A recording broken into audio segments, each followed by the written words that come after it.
Asosiasi Emiten Indonesia atau OI menyoroti sejumlah tantangan yang membayangi pasar modal Indonesia, mulai dari memanasnya geopolitik global, gejolak akibat unwinding yen, hingga ancaman El Nino yang berpotensi mendorong kenaikan harga pangan dan energi.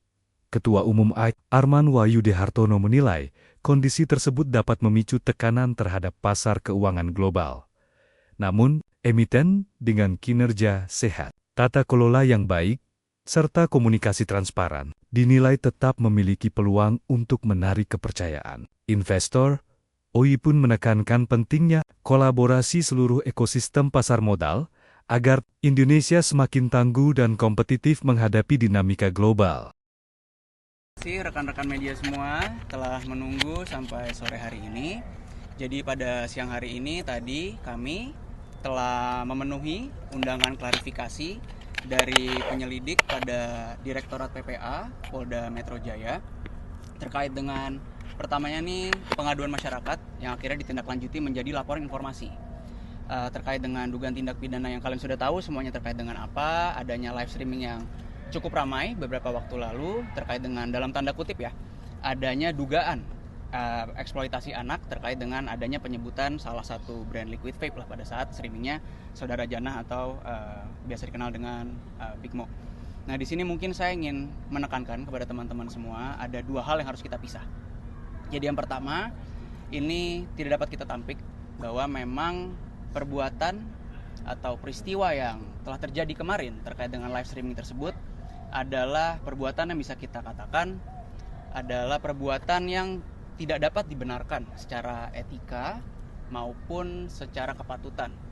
Namun demikian, sebagai itikat baik dari Saudara Janah atau Saudara Mo atas tindak lanjut dari permasalahan tersebut, Mo telah menghampiri sowan kepada keluarga anak-anak di bawah umur tersebut dan telah bertemu dan akhirnya di pertemuan tersebut pun akhirnya ya sampai ada semacam bukan kesepakatan sih tapi lebih kepada ya permintaan maaf Mo dan akhirnya para orang tua telah memaafkan dan tidak ada namanya permasalahan di situ. Tapi di sisi lain ini yang perlu saya luruskan juga nih, jadi ada dua hal yang berbeda teman-teman. Yang pertama perbuatan ini memang tidak bisa saya tampik, tidak dapat dibenarkan secara etika, tidak dapat dibenarkan secara kepatutan. Tapi kita sekarang di Polda Metro Jaya menghadiri undangan klarifikasi ya untuk menghargai proses hukum yang berlaku. Jadi di sini untuk menentukan apakah perbuatan yang tadi saya sampaikan adalah perbuatan pidana atau bukan. Oleh karena itu tadi Mo telah hadir dan diperiksa sebanyak kurang lebih 40 pertanyaan ya. Dan dalam pemeriksaan tersebut Saudara Mo telah menyampaikan kronologi pada saat live streaming tersebut, bukti-bukti juga sudah kami sampaikan. Yang mana di sini kami tekankan lagi, Mo tidak akan defensif. Mo telah mengakui kesalahannya terkait dengan live streaming tersebut. Tapi mungkin yang dapat diluruskan juga, mungkin agar teman-teman tahu, live streaming Mo ini sendiri kan sudah berjalan beberapa kali, ini bukan yang pertama. Dalam live streaming tersebut selalu spontan, tidak pernah ada yang namanya skrip. Jadi misal live streaming kemarin terjadi di salah satu pasar, itu memang tujuannya ya ke pasar karena menurut dia mungkin rame di situ, tidak tahu siapa audiensnya siapa, jadi mau hanya datang ke situ bersama dua orang temannya. Semuanya terjadi secara spontan dan ya mungkin pada kejadian yang kemarin sempat ramai itu dengan menyebut salah satu brand itu ya spontan aja, tidak ada niatan Mo sama sekali dari awal untuk dalam tanda kutip mengeksploitasi anak. Rekan-rekan media semua telah menunggu sampai sore hari ini.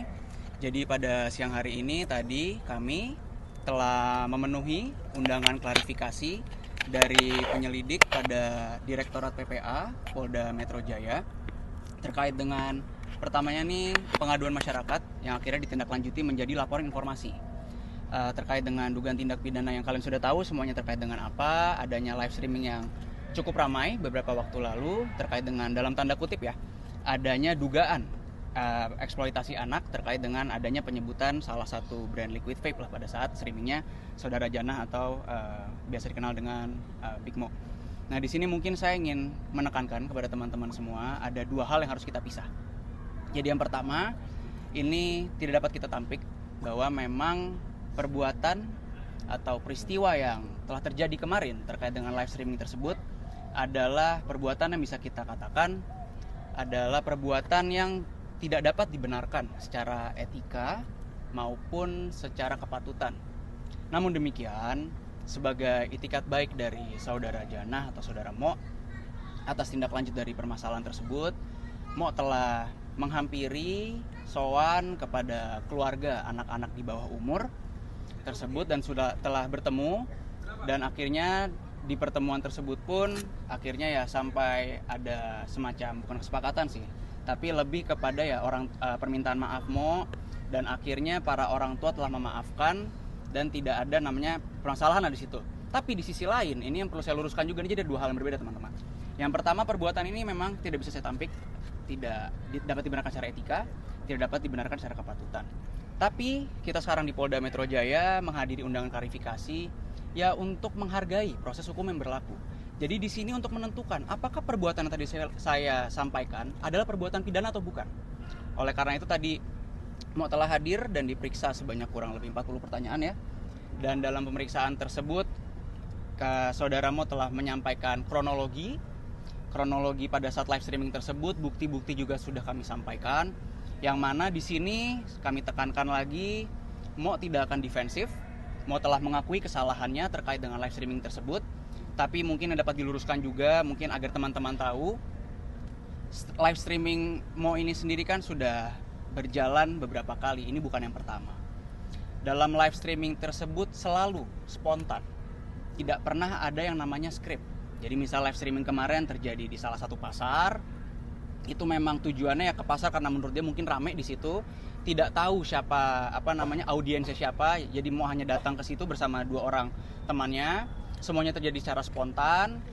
Dan ya mungkin pada kejadian yang kemarin sempat ramai itu dengan menyebut salah satu brand itu ya spontan aja, tidak ada niatan Mo sama sekali dari awal untuk dalam tanda kutip mengeksploitasi anak. Rekan-rekan media semua telah menunggu sampai sore hari ini. Jadi pada siang hari ini tadi kami telah memenuhi undangan klarifikasi dari penyelidik pada Direktorat PPA Polda Metro Jaya terkait dengan pertamanya nih pengaduan masyarakat yang akhirnya ditindaklanjuti menjadi laporan informasi terkait dengan dugaan tindak pidana yang kalian sudah tahu semuanya terkait dengan apa, adanya live streaming yang cukup ramai beberapa waktu lalu terkait dengan dalam tanda kutip ya adanya dugaan eksploitasi anak terkait dengan adanya penyebutan salah satu brand liquid vape lah pada saat streamingnya saudara Janah atau biasa dikenal dengan Big Mo. Nah di sini mungkin saya ingin menekankan kepada teman-teman semua ada 2 hal yang harus kita pisah. Jadi yang pertama, ini tidak dapat kita tampik bahwa memang perbuatan atau peristiwa yang telah terjadi kemarin terkait dengan live streaming tersebut adalah perbuatan yang bisa kita katakan adalah perbuatan yang tidak dapat dibenarkan secara etika maupun secara kepatutan. Namun demikian, sebagai itikat baik dari saudara Janah atau saudara Mo atas tindak lanjut dari permasalahan tersebut, Mo telah menghampiri sowan kepada keluarga anak-anak di bawah umur tersebut dan telah bertemu, dan akhirnya di pertemuan tersebut pun akhirnya ya sampai ada semacam, bukan kesepakatan sih, tapi lebih kepada ya permintaan maaf Mo, dan akhirnya para orang tua telah memaafkan dan tidak ada namanya permasalahan di situ. Tapi di sisi lain, ini yang perlu saya luruskan juga, jadi ada 2 hal yang berbeda teman-teman. Yang pertama, perbuatan ini memang tidak bisa saya tampik, tidak dapat dibenarkan secara etika, tidak dapat dibenarkan secara kepatutan. Tapi kita sekarang di Polda Metro Jaya menghadiri undangan klarifikasi ya untuk menghargai proses hukum yang berlaku. Jadi di sini untuk menentukan apakah perbuatan yang tadi saya sampaikan adalah perbuatan pidana atau bukan. Oleh karena itu tadi Mo telah hadir dan diperiksa sebanyak kurang lebih 40 pertanyaan ya.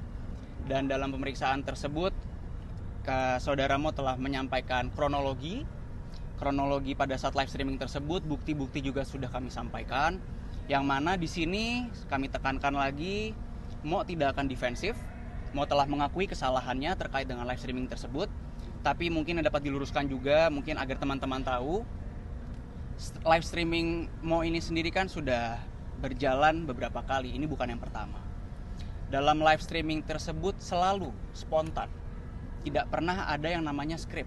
Jadi misal live streaming kemarin terjadi di salah satu pasar, itu memang tujuannya ya ke pasar karena menurut dia mungkin rame di situ, tidak tahu siapa audiensnya siapa, jadi mau hanya datang ke situ bersama 2 orang temannya.